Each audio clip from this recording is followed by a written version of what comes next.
നമസ്കാരം. എല്ലാവർക്കും വളരെ പ്രധാനപ്പെട്ട ഒരു വാർത്താ അപ്ഡേറ്റിലേക്ക് സ്വാഗതം. എല്ലാ ബാങ്ക് അക്കൗണ്ട് ഉടമകളും ഇനി പറയുന്ന അപ്ഡേറ്റ് നിങ്ങൾ പൂർണ്ണമായിട്ട് ശ്രദ്ധിക്കണം. കാരണം ഈ പറയുന്ന കാര്യങ്ങൾ നിങ്ങൾ ശ്രദ്ധിച്ചില്ലെങ്കിൽ നിങ്ങളുടെ ബാങ്ക് അക്കൗണ്ടുകൾ ഏത് നിമിഷം വേണമെങ്കിലും മരവിപ്പിക്കപ്പെട്ടേക്കാം. കേന്ദ്ര ആഭ്യന്തര മന്ത്രാലയം പണമിടപാടുകൾക്ക് മേൽ ഇപ്പോൾ നിരവധി നടപടികളാണ് ഓരോ നിമിഷവും പുതുതായിട്ട് സ്വീകരിക്കുന്നത്. നിങ്ങൾക്ക് ശമ്പളം വരുന്ന ബാങ്ക് അക്കൗണ്ടുകൾ, അതുപോലെ തന്നെ പെൻഷൻ ലഭിക്കുന്ന അക്കൗണ്ടുകൾ, മറ്റ് ധനസഹായങ്ങൾ, ആനുകൂല്യങ്ങൾ, ഇനി അതുപോലെ തന്നെ വിദേശത്തു നിന്നൊക്കെ പ്രവാസികൾ അയക്കുന്ന പണം എന്നിങ്ങനെ അക്കൗണ്ടുകളിലേക്ക് പണം വരികയും പെട്ടെന്നുള്ള ഒരു സർക്കാർ നടപടിയുടെ ഭാഗമായിട്ട് അക്കൗണ്ടിലുള്ള പണം പൂർണ്ണമായിട്ട് പിൻവലിക്കാനോ അല്ലെങ്കിൽ ട്രാൻസ്ഫർ ചെയ്യാനോ സാധിക്കാത്ത രീതിയിൽ, നിങ്ങൾക്ക് ഉപയോഗിക്കാൻ സാധിക്കാത്ത രീതിയിൽ അക്കൗണ്ട് മരവിപ്പിക്കപ്പെട്ടാൽ എന്ത് ചെയ്യുമെന്ന് പലരും ചിന്തിച്ചിട്ടുണ്ടോ? അതിനാൽ തന്നെ എല്ലാവരും പൂർണ്ണമായിട്ട് ഈ വാർത്ത ശ്രദ്ധിക്കുക, മറ്റുള്ളവരിലേക്ക് കൂടി ഒന്ന് ഷെയർ ചെയ്യുവാനും മറക്കാതിരിക്കുക.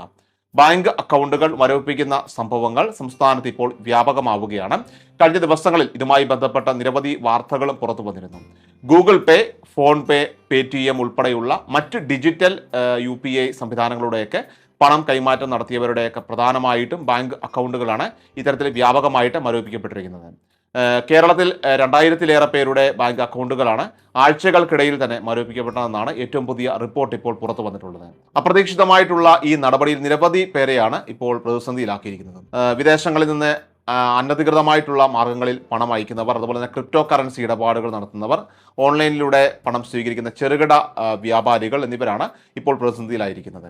കേന്ദ്ര ആഭ്യന്തര മന്ത്രാലയം സാമ്പത്തിക തട്ടിപ്പുകൾ തടയാനായിട്ട് ആരംഭിച്ച ദേശീയ സൈബർ ക്രൈം റിപ്പോർട്ടിംഗ് പോർട്ടലിലെത്തുന്ന പരാതികളെ തുടർന്നാണ് ഈ നടപടികൾ ഇപ്പോൾ സ്വീകരിക്കുന്നത്. ഈ പോർട്ടലിൽ തട്ടിപ്പിനിരയായിട്ടുള്ള വ്യക്തി പരാതി സമർപ്പിച്ചാൽ ആ സംസ്ഥാനത്തെ പോലീസിനെ വിവരം അറിയിച്ചുകൊണ്ട് തുടർ നടപടികൾ എടുക്കുകയാണ് ചെയ്യുക. പണം തട്ടിയെടുക്കുന്നവർ അത് അപ്പോൾ തന്നെ മറ്റ് അക്കൗണ്ടുകളിലേക്ക് മാറ്റുന്നത് പതിവാണ്.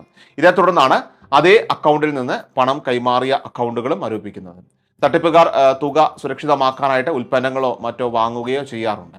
അത്തരത്തിൽ പണം കൈമാറുന്ന അക്കൗണ്ടും മരവിപ്പിക്കുന്ന അവസ്ഥയാണിപ്പോൾ. UPI വഴി ഇടപാടുകൾ, പ്രധാനമായിട്ട് പണം കൈമാറ്റം ചെയ്യപ്പെട്ട അക്കൗണ്ടുകൾ മാത്രമല്ല, നെഫ്റ്റ്, അതുപോലെ തന്നെ RTGS, അക്കൗണ്ട് ട്രാൻസ്ഫർ, ചെക്ക് തുടങ്ങിയവയിലൂടെ ഇടപാടുകൾ നടത്തിയ അക്കൗണ്ടുകളും മരവിപ്പിക്കപ്പെടുന്നുണ്ട്. ഇനി അതുപോലെ തന്നെ അക്കൗണ്ട് മരവിപ്പിച്ചത് നീക്കം ചെയ്യാനായിട്ട് നിങ്ങളുടെ അക്കൗണ്ടിൽ പണം വന്നത് എന്ത് ആവശ്യത്തിനാണെന്ന് ബോധ്യപ്പെടുത്തുന്ന രേഖകളും അതുപോലെ തന്നെ തിരിച്ചറിയൽ രേഖകളും സഹിതം പരാതിക്കാരൻ്റെ അതായത് പോലീസ് സ്റ്റേഷനിൽ ബന്ധപ്പെടണമെന്നാണ് പുതിയ നിർദ്ദേശം. എന്നാൽ ഇത്തരത്തിൽ സംഭവിക്കുന്നത് മറ്റേതെങ്കിലും സംസ്ഥാനമായാൽ അക്കൗണ്ട് മരവിപ്പിക്കപ്പെട്ടവർ ദുരിതത്തിലാവുകയും ചെയ്യും.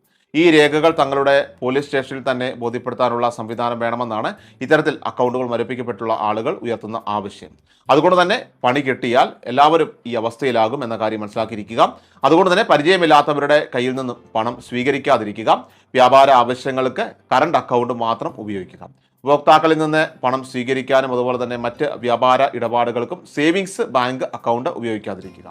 വിദേശങ്ങളിൽ നിന്ന് നാട്ടിലെ ബന്ധുക്കൾക്ക് പണം അയക്കുമ്പോൾ മണി എക്സ്ചേഞ്ച് സ്ഥാപനങ്ങൾ, അതുപോലെ തന്നെ ബാങ്കുകൾ തുടങ്ങിയ അംഗീകൃത മാർഗങ്ങൾ മാത്രം ഉപയോഗിക്കുക. ഈ മുൻകരുതലുകളൊക്കെ സ്വീകരിക്കണമെന്നാണ് ഈ മേഖലയിലുള്ള വിദഗ്ധർ ഇപ്പോൾ എല്ലാ പൊതുജനങ്ങൾക്കുമായിട്ട് നൽകുന്ന പ്രധാനപ്പെട്ട നിർദ്ദേശം. ഇതിലൂടെ മാത്രമേ നിങ്ങളുടെ ബാങ്ക് അക്കൗണ്ടുകൾ സുരക്ഷിതമാക്കുകയും മാത്രമല്ല തട്ടിപ്പുകാരുടെ വലയിൽ വീഴാതിരിക്കുവാനും നിങ്ങൾക്ക് സാധിക്കുകയുള്ളൂ എന്നുമാണ് മുന്നറിയിപ്പ്. എല്ലാവരും ഈ കാര്യങ്ങൾ മനസ്സിലാക്കിയിരിക്കേണ്ടതാണ്. മറ്റുള്ളവരിലേക്ക് കൂടി ഈ വാർത്തയൊന്ന് ഷെയർ ചെയ്യുവാനും മറക്കാതിരിക്കുക.